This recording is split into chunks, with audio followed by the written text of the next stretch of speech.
जय हिंद दोस्तों, कैसे हैं आप सब। आशा करते हैं आप सब मस्त होंगे, तंदुरुस्त होंगे और अपने फिजिकल में लगे होंगे, पठन पाठन में लगे होंगे।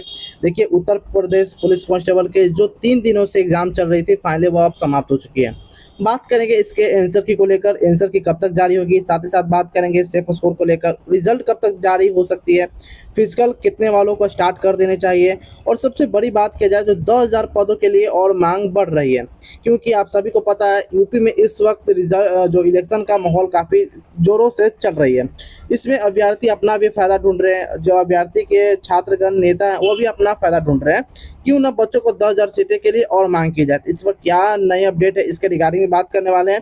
जो इस बार परफॉर्मेंस की बात की जाए बच्चों की, तो लगभग 46% ऐसे कैंडिडेट हैं जो बात करेंगे तो 50 प्रश्न तक हल नहीं कर पाए।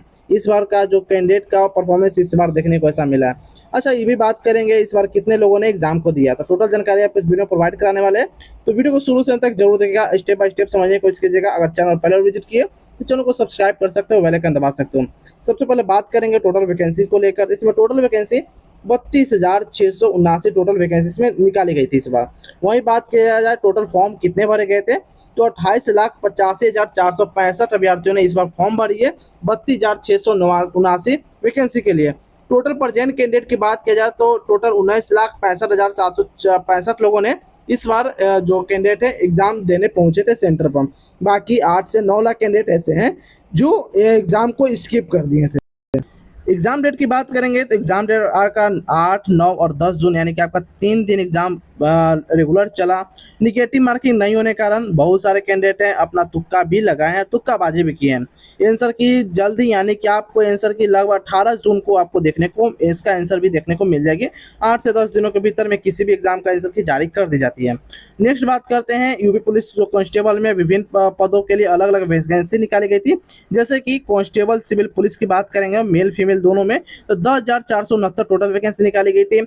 वहीं बात करें constable PSC armed force male के लिए तो 15,131 वैकेंसी निकाली गई थी। Constable PSC special force male के लिए 1,341 वैकेंसी निकाली गई थी। कांस्टेबल बटालियन फीमेल के लिए 2,282 वैकेंसी निकाली गई थी। Constable mounted police horse rider की बात की जाए जो मेल कैंडिडेट के लिए सिर्फ है, वह 71 वैकेंसी निकाली गई थी। वहीं बात करें जेल वार्डन मेल के लिए 3279 वैकेंसी निकाली गई थी और जेल वार्डन फीमेल के लिए 106 वैकेंसी निकाली गई थी। ये आपको टोटल वैकेंसी 21 पोस्ट में कितनी वैकेंसी निकाली गई थी यहाँ आपको टोटल डाटा दिया गया। अगर बात किया जाए कैटेगरी वाइज तो यहाँ पर आपको कैटेगरी वाइज भी डाटा देखने को मिल जाएगी। जैसे कि एग्जाम्पल में बात किया जाए कि constable civil police male female में यूआर में 4191, ओबीसी की बात किया जाए तो 2826, ईडब्ल्यूएस के लिए 1046, एससी के लिए 2198 और एसटी के लिए 208 वैकेंसी निकाली गई थी।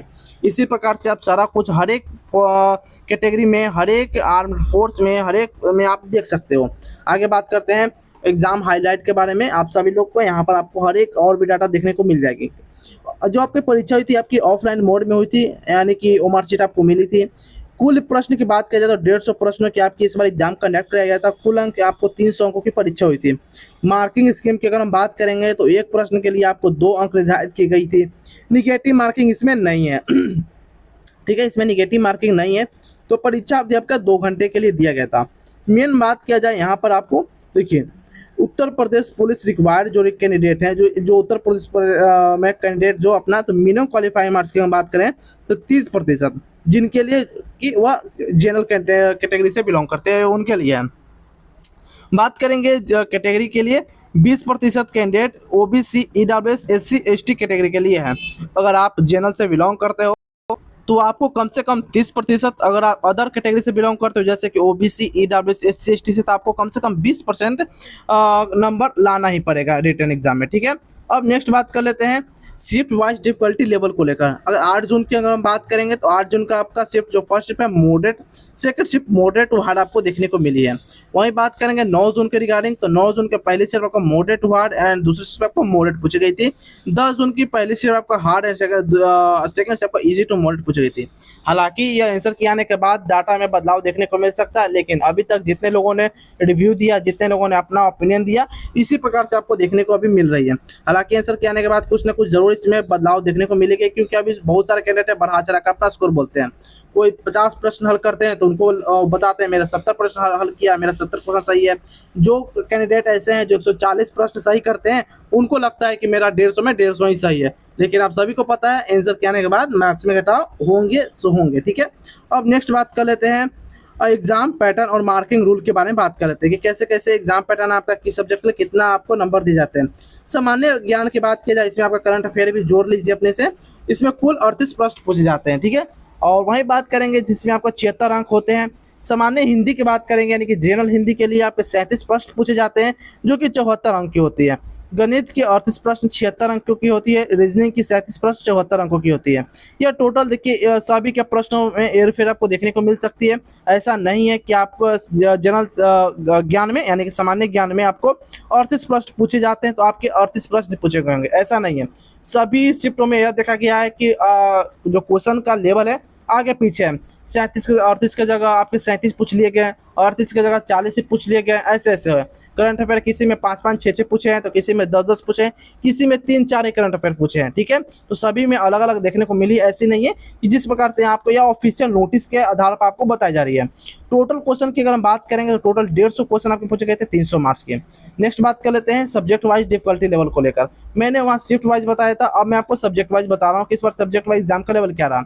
सामान्य ज्ञान करंट अफेयर की बात करेंगे तो आपको मॉडरेट टू हार्ड पूछा गया।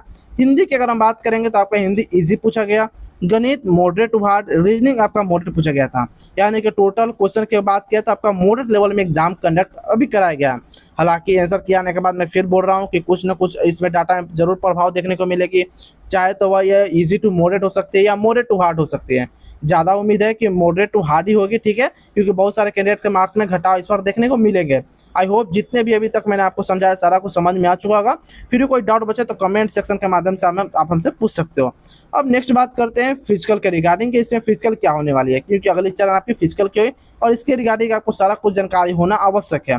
बात करेंगे यूपी कांस्टेबल शारीरिक परीक्षण फिजिकल डिटेल को लेकर। तो अगर आप सबसे पहले इसमें पीएचडी होती है, यानी पीएचडी करने का मतलब है कि फिजिकल स्टैंडर्ड टेस्ट। दौड़ कराने से पहले आपके फिजिकल मतलब कि आपकी हाइट वगैरह चेस्ट वगैरह नाप लिए जाते हैं कि आप एलिजिबल हो कि नहीं हो। अगर पता चले कि दौड़ा लिया गया और आपकी हाइट ही नहीं है तो फिर वहाँ आपको दिक्कत हो जाएगी। इससे पहले आपकी हाइट चेस्ट वगैरह नाप ली जाती है। अगर आप एलिजिबल हो जाएंगे तो आपको फिर रनिंग करा दिया जाएगा। ठीक है, बात करते हैं सभी एक ही दिन होते हैं, अलग अलग दिन नहीं होते हैं। ठीक है, क्योंकि पिछले वीडियो में एक कैंडिडेट का सवाल आया था क्या सभी कुछ अलग अलग दिन पीएचडी और पेट अलग अलग होते हैं, तो नहीं, एक ही दिन होते हैं। ऊंचाई की बात करेंगे तो मेल कैंडिडेट के लिए 168 सेंटीमीटर रखा गया है और फीमेल कैंडिडेट के लिए 152 सेंटीमीटर का हाइट रखा गया। अगर इससे कम है तो आप डिस्क्वालीफाई हो जाओगे। ठीक है, एसटी कैंडिडेट की बात की जाए पुरुष कैटेगरी में तो 60 सेंटीमीटर और महिला में 147 सेंटीमीटर का होना आवश्यक है। सीना की बात की जाए जो केवल मेल के लिए सामान्य एससी ओबीसी के लिए 79 सेंटीमीटर बिना फुलाए और फुलाकर 84 सेंटीमीटर यानी कि 5 सेंटीमीटर आपका सीना फुलाकर होना चाहिए, एक्सपेंड होना चाहिए। वजन की बात करेंगे तो 40 केजी सिर्फ महिलाओं के लिए। अगर 40 किलो से कम है तो आपके लिए फिर टेंशन की बात है। तो सबसे पहले अपना वजन करा लीजिए। अगर आप फीमेल कैंडिडेट हैं तो 40 केजी से वजन आपको लग रहा है कि कम हो सकता है तो सबसे पहले वजन वेट कर लीजिए। उसके बाद अपना डाइट वगैरह पर प्रॉपर ध्यान रखते हुए अपना फिजिकल तैयारी अभी से स्टार्ट कर सकते हो। आगे बात करते हैं अब दौड़ को लेकर। अगर आप मेल कैंडिडेट हो तो 4.8 किलोमीटर 25 मिनट में यानी कि 25 मिनट में आपको दौड़ कराई जाएगी, तो अपना उसी हिसाब से दौड़ वगैरह का टाइमिंग रखिएगा। फीमेल कैंडिडेट की बात किया जाए तो 2.4 यानी कि 2.4 किलोमीटर 14 मिनट में आपको कराई जाएगी, तो आप इसके लिए भी अपना टाइमिंग जो है रनिंग का अपना हिसाब से तैयार कर रखिएगा। आई होप ये भी आपको समझ में आ चुका होगा फिजिकल किस रिगार्डिंग आपका होने वाला है, कैसे होने वाली है, किस क्या क्या आपको फिजिकल में कराई जाएगी, आप सभी को मालूम चल चुका होगा। अब बात करते हैं कट ऑफ से। तो कट ऑफ से पहले मैं आपको सबसे पहले बताता हूं तो मिनिमम क्वालिफाइंग मार्क्स आपको क्या होना चाहिए, जो मैं आपको यहां पर सीधे सीधे मैंने बता दिया कि आपका मिनिमम क्वालिफाइंग मार्क्स आपका इतना होना चाहिए। यानी कि आपको लिखित वर्ग के लिए 40 लिखित के लिए आपको 40% अंक लाना अनिवार्य हो जाएगा 300 में से, यानी कि 120 अंक। और एससी की बात किया जाए, एसटी की बात किया जाए तो लिखित वर्ग में आपको 35% अंक लाना अनिवार्य हो जाता है। ठीक है, आई होप आप सभी कुछ इतना समझ चुके होंगे। नेक्स्ट बात करते हैं एक्सपेक्टेड कट ऑफ को लेकर। अगर आप मेल कैंडिडेट हो तो यूआर से 115-17, ओबीसी से 112 से 15 और ईडब्ल्यूएस के लिए 116 से 9, एससी के लिए 103 से 5 और एसटी के लिए 100 से 102 के करीब में क्वेश्चन सही होना चाहिए। और इतना क्वेश्चन सही है तो आप सेफ हो, आप फिजिकल की तैयारी कर सकते हो। मैं बात कर रहा हूँ फीमेल कैंडिडेट को लेकर। तो फीमेल कैंडिडेट की अगर हम बात करेंगे तो यूआर से जनरल से अगर आप है तो 110 से 112, ओबीसी से 106 से 108, ईडब्ल्यूएस के लिए 104 से 106, एससी के लिए 100 से 103 और एसटी के लिए 98 से 100 के करीब में अगर आपका क्वेश्चन सही है तो आप सेफ हो फिजिकल के लिए। तो आप फिजिकल के यहाँ से आप तैयारी स्टार्ट कर सकते हो। बात करेंगे कि फिजिकल कब तक होगी। फिजिकल के रिगार्डिंग बात किया जाए तो आपको सितंबर में आपका फिजिकल हो सकता है तो कंप्लीट करा ली जाएगी। तो आप सितंबर के लेकर अपना फिजिकल की तैयारी स्टार्ट कर दीजिए। रिजल्ट की बात की जाए तो यह जून चल रही, तो जून में तो आने की संभावना कम है। जुलाई के मिड में यानी कि 15 से 20 जुलाई के बीच में आपका जो है रिजल्ट जारी कर जाएगा और 50 से 60 दिन के आपको समय मिलेगी फिजिकल की तैयारी करने के लिए। तो आप फिजिकल की तैयारी अभी से चाहो तो कंप्लीट कर सकते हो, क्योंकि आप सभी को मालूम चल चुका है इतना के अप्रॉक्स में कट ऑफ जा सकती है। प्लस माइनस 2-3 का आपको फर्क देखने को मिलेगी, इससे ज़्यादा देखने को नहीं मिलेगी। बहुत सारे कैंडिडेट का ये भी कहना होगा कि मैंने तो 140 सही किया है, मैंने तो 30 सही 130 सही किया, तो आप ऐसे कैसे बता रहे हो।